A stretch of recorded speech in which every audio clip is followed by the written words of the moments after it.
자연수를 쪼개고 쪼개다 보면 더 이상 쪼갤 수 없는 소수에 도달한다는 것이 어떤 건지 24를 쪼개보도록 하죠. 24를 쪼개면 2와 12의 곱으로 분해가 됩니다.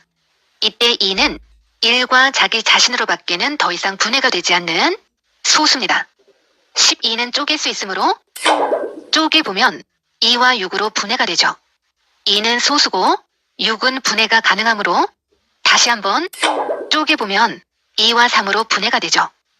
24를 쪼개고 쪼개다 보면 더 이상 쪼갤 수 없는 수에 도달하게 되는데 이 수들이 바로 자연수를 구성하는 가장 근본적인 구성 요소가 된다는 거죠. 24를 분해하고 또 분해하고 더 이상 쪼갤 수 없는 수인 소수들의 곱으로 분해하는 것을 소인수 분해라고 합니다. 그리고 24를 소인수 분해했을 때 생기는 소수들을 24의 소인수라고 합니다. 운동선수 중에는 등번호로 소수를 선호하는 선수들이 있습니다.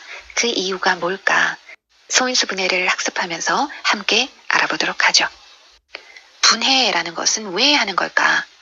어떤 것을 분해해보면 구성 성분을 알 수가 있죠. 자연수도 마찬가지입니다. 합성수를 분해해보면 이 수를 구성하고 있던 구성 성분, 즉 소인수를 알 수 있게 됩니다. 다시 말해서 어떤 수를 합성해서 만들어진 수인지에 대해서 알 수가 있게 되는 거죠. 자연수를 이해하는 가장 첫 걸음이 되는 겁니다. 자연수를 그 구성 성분인 소인수의 곱의 꼴로 나타내는 것을 소인수 분해라고 합니다. 한글은 자음과 모음으로 구성이 되어 있죠. 한글을 분해하게 되면 자음과 모음으로 분해가 되는 겁니다. 자, 수학이라는 단어를 분해해보면 이런 자음과 이런 모음으로 구성이 되어 있구나 라는 것을 알 수가 있게 되죠. 자연수를 구성하고 있는 구성 단위는 소수입니다. 소수를 합성하게 되면 이를 제외한 모든 자연수를 다 만들어낼 수가 있죠. 8은 2와 4로 분해가 되는데, 자, 4라는 이 수는 합성수이므로 다시 2와 2로 분해가 되죠. 결과적으로 8이라는 이 수는 2라는 소수를 합성해서 만들어진 합성수구나 라는 것을 알 수가 있게 되는 거죠. 자, 자연수를 분해해서 그 자연수를 구성하고 있는 소인수를 찾고, 자, 이렇게 소인수의 곱의 형태로 표현을 하는 것을 소인수 분해라고 합니다. 자, 똑같은 수를 거듭해서 곱할 때는 간단하게 거듭 제곱의 형태로 나타내주면 됩니다. 소인수 분해를 하는 방법에는 3가지 방법이 있습니다. 자, 이 방법들에 대해서 알아보도록 하겠습니다. 자, 수를 분해할 때는 처음부터 여러 수의 곱으로 분해하는 것이 아니라 항상 두 수의 곱의 형태로 분해를 해줍니다. 이때 합성수로 분해가 되면 이 수를 또 분해를 해주는 거예요. 자, 이번에도 이 수를 이렇게 두 수의 곱의 형태로 분해를 해봅니다. 자, 여전히 합성수가 보이면 또 분해를 하는 거예요. 자, 이렇게 15를 두 수를 이용해서 분해를 해줍니다. 자, 이렇게 소수만 남을 때까지 계속해서 분해를 해가는 겁니다. 자, 항상 어떤 수를 분해할 때는 두 수의 곱의 형태로 분해를 해주시면 됩니다. 자, 두 번째 방법은 가지치기 형태입니다. 자, 일단 두 수의 곱으로 분해를 하고, 자, 합성수가 나오면 소수로 분해될 때까지 계속해서 가지를 쳐가면서 분해를 하게 되는 거죠. 세 번째 개념은 나눗셈의 개념으로 보시면 돼요.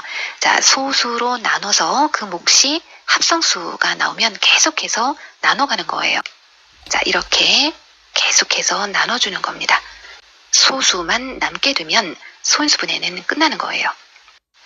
자, 3가지 방법 중에서 본인이 가장 편한 방법을 택해서 소인수 분해를 해주시면 됩니다. 자, 그런데 선생님이 추천하는 방법은 이 3번째 방법입니다. 고등학교에서는 거의 대부분 이 방법으로 소인수 분해를 하게 됩니다. 따라서 처음부터 습관을 들일 때 이 3번째 방법을 이용을 해주시는 것이 좋습니다. 자, 어떤 방법으로 소인수 분해를 하더라도 똑같은 결과를 얻게 됩니다. 자, 이 수를 구성하고 있는 구성 요소는 자, 2라는 소수와 자, 3이라는 소수, 5라는 소수가 되겠습니다. 소인수 분해는 그 방법과 순서와 전혀 상관없이 항상 똑같은 결과를 얻게 됩니다. 당연한 얘기겠죠. 어떤 수의 구성 성분이라는 것이 그것을 분해하는 방법이나 순서에 따라 달라질 리는 없으니까 말이죠. 자, 45를 분해하는 데 있어서 5와 9로 먼저 분해를 하든 3과 15로 먼저 분해를 하든 전혀 상관이 없는 거예요. 결과는 똑같습니다. 자, 이 두 질문에 대한 답변을 구분을 해보도록 하죠.